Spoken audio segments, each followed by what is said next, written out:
欢迎来到卢叔讲经典，一句经典道尽人生，读懂变化，看清人生。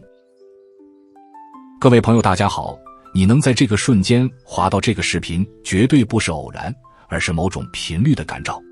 在这个每个人都在教你如何显化财富，如何求取功名的时代，我想跟你分享一段古老智慧。这原本是丛林丹宗里秘而不宣的逆耳警言，今天我想讲给那些在生活中感到焦虑，总觉得求而不得的有缘人听。佛经有云，知足者常乐。很多人听过这句话，却很少真正停下来想一想，什么是乐？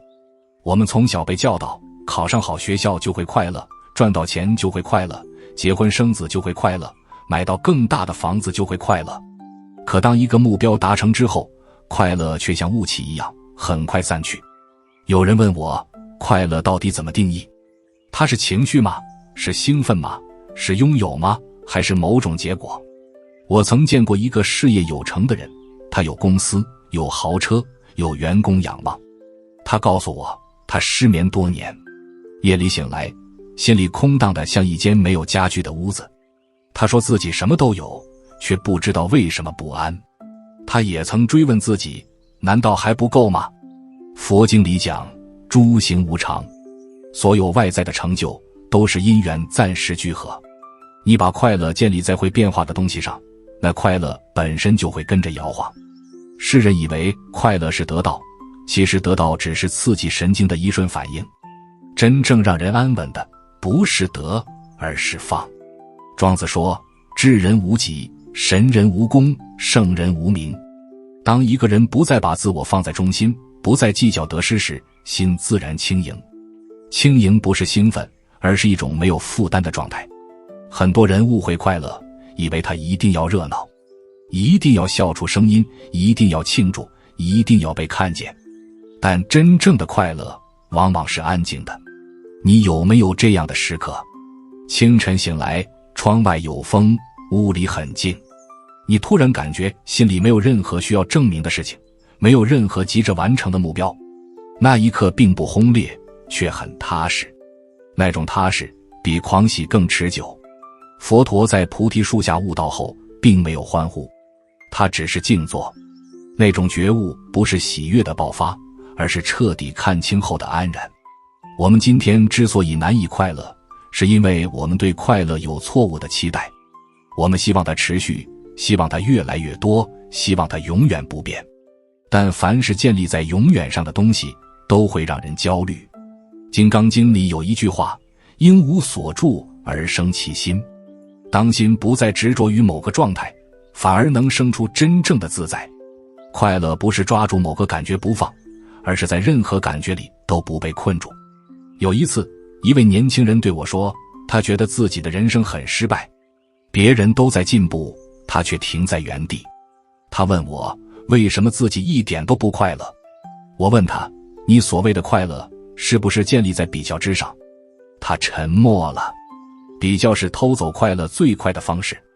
当你把自己的生活放在别人的标准里衡量，你永远都不会满足。因为世界上总有人比你更快、更富、更耀眼。老子说，或莫大于不知足，就莫大于欲得。欲望并不是罪，但若让欲望成为衡量幸福的尺子，心便永远不安。真正的快乐是一种不依赖比较的状态，它来自对当下的允许，允许自己不完美，允许生活有缺口，允许事情慢慢发生。很多人问，难道我们不应该追求进步吗？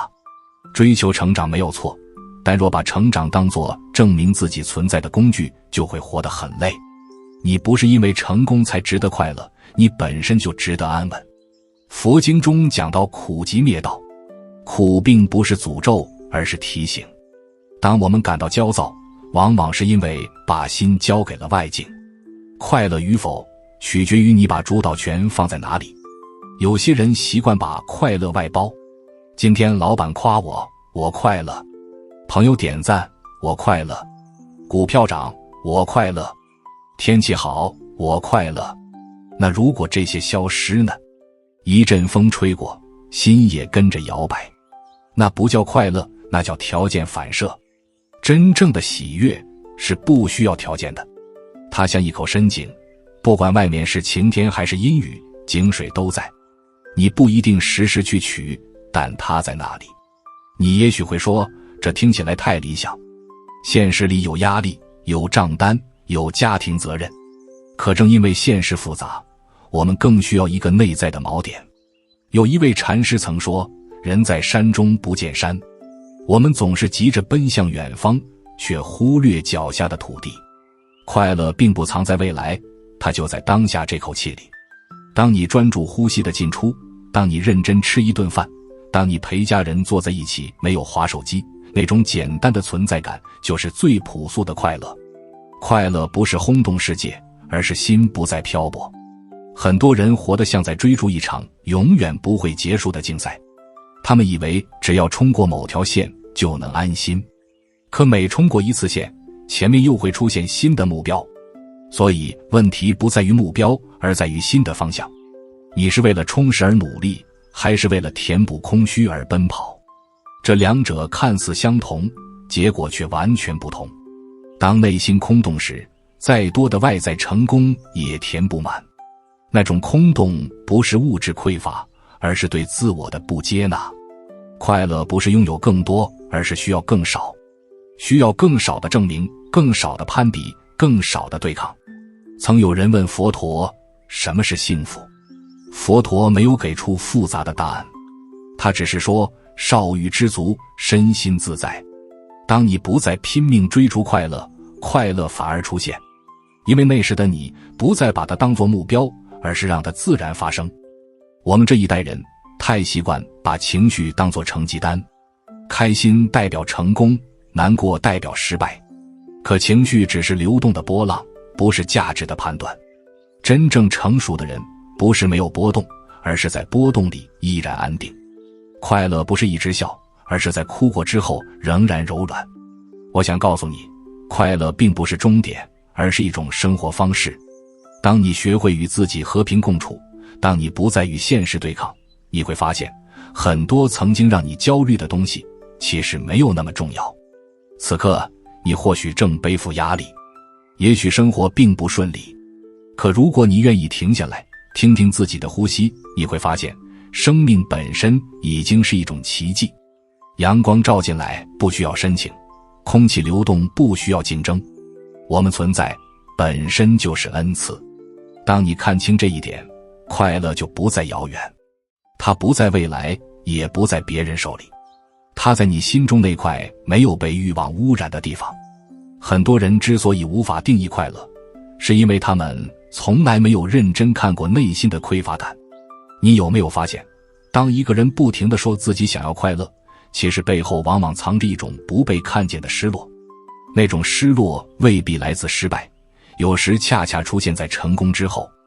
我曾遇到一位女士，她事业稳定，家庭完整，孩子听话。外人看来，她的人生没有缺口。可她告诉我，她常常在夜里发呆，感觉生活像一场重复播放的影片。她问我，为什么一切都很好，却没有想象中的满足？这正是我们时代的困境。我们完成了社会给我们的剧本，却忘了问自己，这是不是我真正的心愿？古人说，人心为微，道心为微。心是很微妙的东西，你可以骗过别人，却很难长久地骗过自己。当一个人按照外界期待活着，内在会慢慢干涸。快乐不是标准答案，而是与自心相应。佛经中有一句话，一切为心造。外境固然存在，但我们对外境的解释决定了感受的走向。同样一件事情，有人视为负担，有人视为历练。不是事情改变情绪，而是心境赋予意义。我们从小被训练成结果导向，成绩好就是值得骄傲，收入高就是值得尊敬。久而久之，我们把快乐和评价绑定在一起。当评价上升，情绪上扬；当评价下降，心随之坠落。可你有没有想过，如果没有观众，你还会怎样定义自己？有位僧人曾在山中独修数十年，有人问他，你不寂寞吗？他说，山中有风有月，何来寂寞？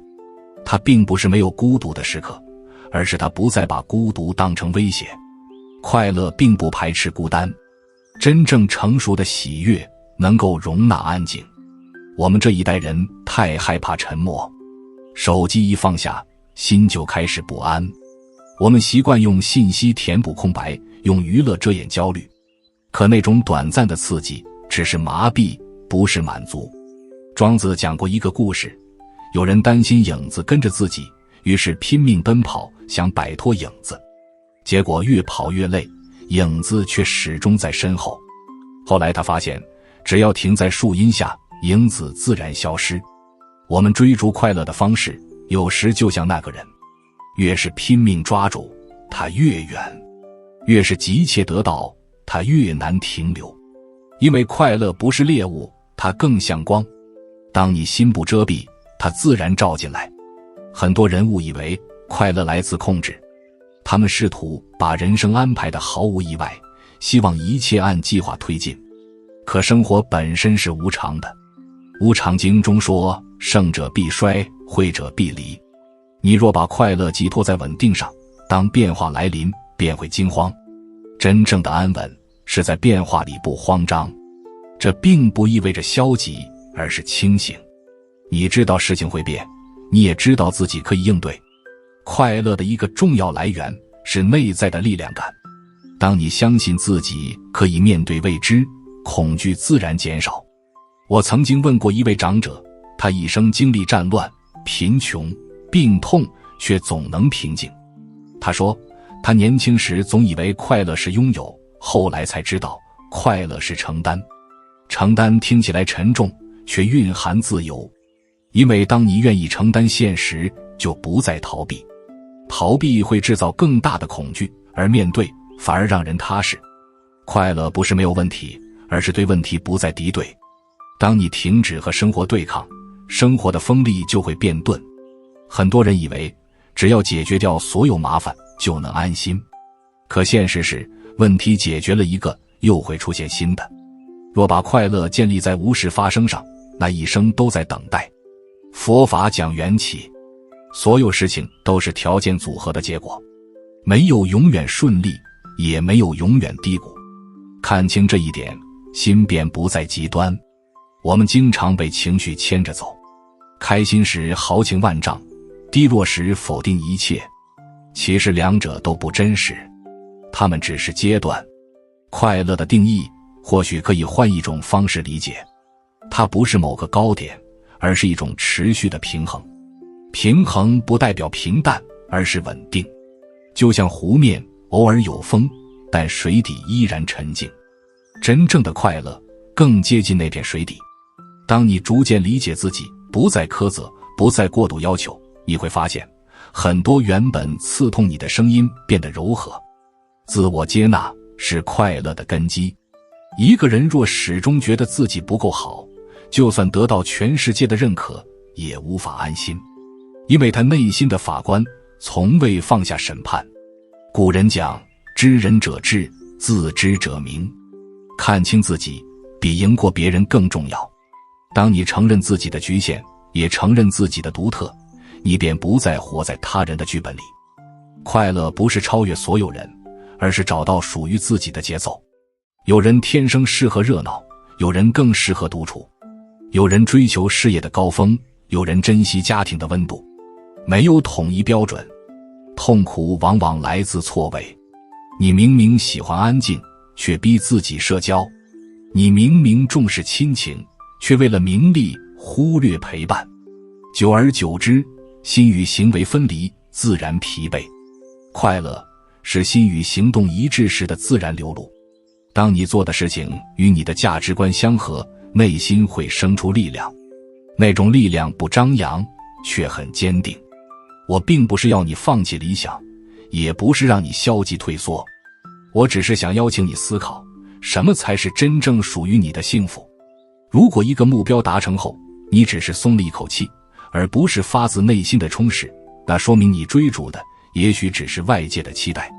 真正的快乐带着温度，它让你柔软，而不是紧绷。此刻你可以回想一下，上一次真正安然的时刻是什么时候？不是兴奋，不是炫耀，而是那种淡淡的满足。也许是陪父母吃饭，也许是完成一件小事，也许只是坐在窗边发呆。那些看似不起眼的瞬间，往往才是快乐的真面目。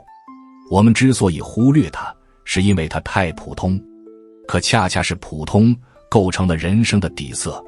理解快乐是一回事，把它活出来是另一回事。很多人听完道理，当下会觉得通透，可回到生活里，依然会被琐事牵动。不是因为你不够聪明，而是因为习气太深。佛法里讲习气，那是长期形成的反应模式。有人一遇到否定就自我怀疑，有人一感到压力就焦躁不安，有人一看到别人成功就心生比较。这些反应几乎不经过思考，直接发生。所以快乐并不是一句观念，而是一种需要练习的能力。就像肌肉一样，如果长期只训练焦虑与紧张，那心自然朝那个方向发展。如果你开始训练觉察与安定，内在会慢慢改变。有位修行人曾说，人最大的自由是对情绪的选择权。外境未必可控，但你可以决定是否让它侵入内心。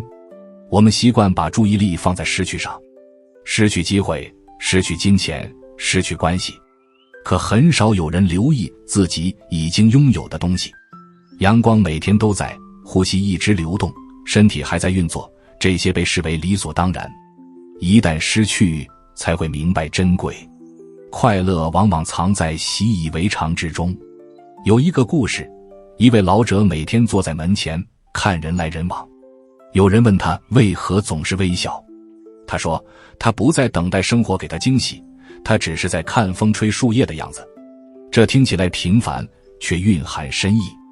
当一个人不再向外索取刺激，而开始向内安住，快乐就不再稀缺。我们之所以疲惫，是因为心总在未来，等赚到更多钱，等孩子长大，等事情结束。可未来本身没有尽头。庄子说，日出而作，日落而息，那是一种与节律相合的生活。当心不再超前于时间，焦虑自然减少。快乐和节奏有关，你若总是超速前进，内心必然消耗。有些人把忙碌当成价值的证明，若一天不忙，就觉得自己无用。可真正有力量的人，并不害怕停顿。停下来，并不是退缩，而是回到中心。佛经里讲中道，不极端，不偏执。快乐不是放纵，也不是压抑，而是找到平衡。当你过度追求享受，内心会空虚；当你过度克制自己，内心会紧绷。中道是一种智慧，它让人既努力也放松。你会发现，真正安稳的人往往步伐不急，他们做事专注，却不焦躁；他们面对问题不慌不忙。这种气质不来自财富，而来自内在的秩序。快乐本质上是一种秩序感，不是外在井然，而是内心清明。当你知道什么重要，什么可以放下，你就不会被琐事牵走。很多烦恼来自分不清轻重，别人一句话就让你一整天低落，一个小失误就否定自己全部价值，那是因为心没有中心。若心有根，风再大也不会连根拔起。古人讲，定能生慧。当心安定下来，判断力自然提升，你不会因为一时波动就做出冲动决定。快乐与智慧相关，愚昧会制造执着，执着会带来痛苦。当你执着某种必须实现的结果，一旦偏离预期，就会愤怒。可若你明白，结果只是缘分的一部分，你就会多一份宽容。宽容不是对他人，而是对自己。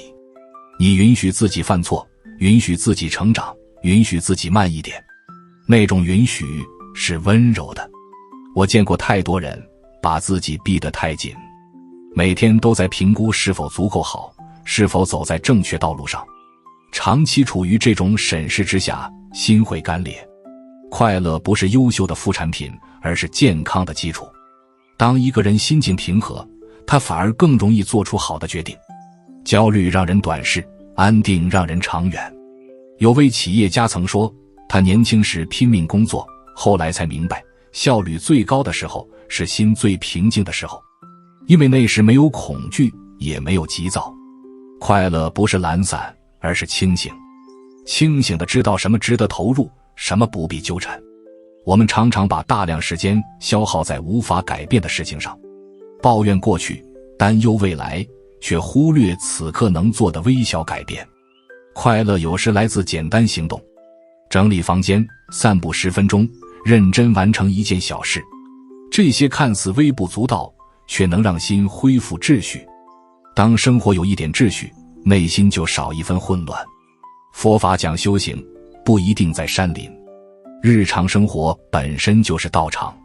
洗碗时专注洗碗，走路时专注走路。当你全然在场，心不会分裂。分裂的心难以快乐，它一半在过去，一半在未来，很少完整的存在。完整是一种深层的满足。也许你会说，这些都很细微。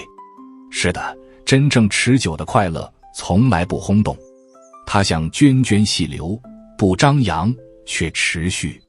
若你愿意从今天开始，减少一次比较，减少一次无谓的抱怨，减少一次对自己的责备，你会慢慢感觉轻松。那种轻松不会立刻改变命运，却会改变你的气场。气场一变，人与事的关系也会变。当你不再急于证明，别人对你的态度也会松动。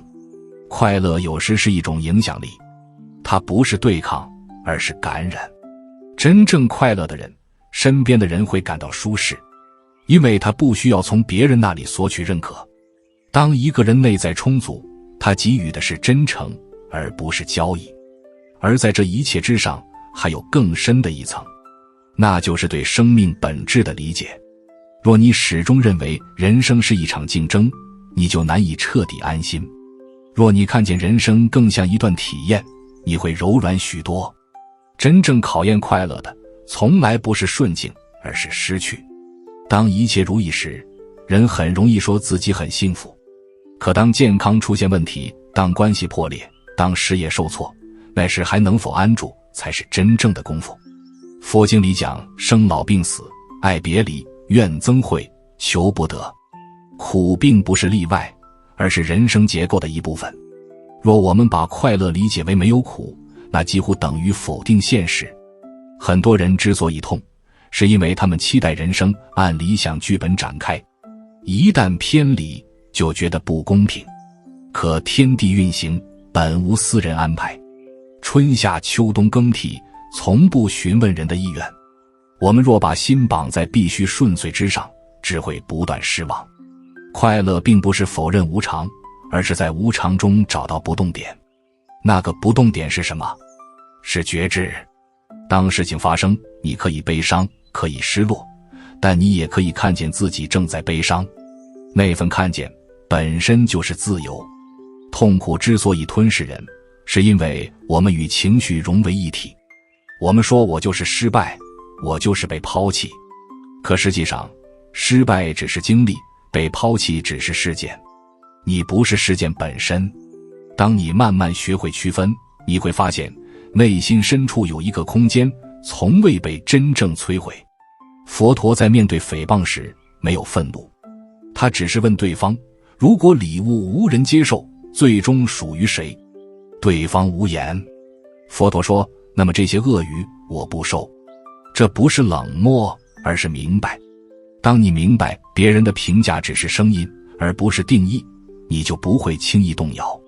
快乐不是永远晴朗，而是在风雨来时仍然有屋檐。有些人经历重大失去后反而更温柔，他们看过脆弱，所以不再苛刻，他们懂得珍惜，所以不再挥霍时间。苦难本身不会自动带来成长，但若你愿意直面，它会成为转化。心经中说，照见五蕴皆空，度一切苦厄。空并不是没有，而是看清本质。你以为永恒的，其实会变。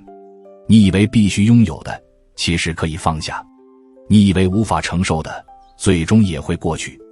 当你真正理解这一层，心会松开。松开不是失去，而是释放。很多人一生都在紧握，紧握身份，紧握关系，紧握过去。握得越紧，越怕失去。真正的快乐带着一种松弛，你珍惜却不占有，你努力却不执着。这听起来简单，实践却需要勇气。因为我们习惯通过拥有来确认存在，可存在本身不需要证明。当夜晚降临，你不需要做什么，星辰依然在；你不需要赢过谁，生命依然流动。有位老禅师临终前，弟子问他是否还有未完成的愿望。他说：花开花落，本来如此。那份平静并非消极，而是彻悟。快乐的终极定义也许不是兴奋，不是满足，而是一种对生命本身的信任。信任并不代表一切顺利，而是相信无论发生什么，你都可以面对。当你拥有这种底气，外境再大也只是波浪。很多人问我，如何才能拥有这种力量？我不会告诉你捷径，它来自一点一滴的练习。每天给自己一点安静的时间，不为了效率，只是存在。每天对一个微小的美好心存感激，每天少一次自我否定。慢慢的，你会发现心变厚了，却更柔软。厚是因为不易受伤，柔是因为不再对抗。当你不再与世界争执，世界也不会与你为敌。快乐并不是高潮，而是稳定的光。它不像烟火那样耀眼，却能陪伴很久。此刻，如果你问我如何定义快乐，我会这样回答：快乐是在拥有时不迷失，在失去时不崩溃。快乐是当别人赞美你时不膨胀，当别人误解你时不坍塌。快乐是看清无常之后，依然愿意热爱生活。快乐是你不再急着成为谁，而是安心做自己。快乐是内心没有战争。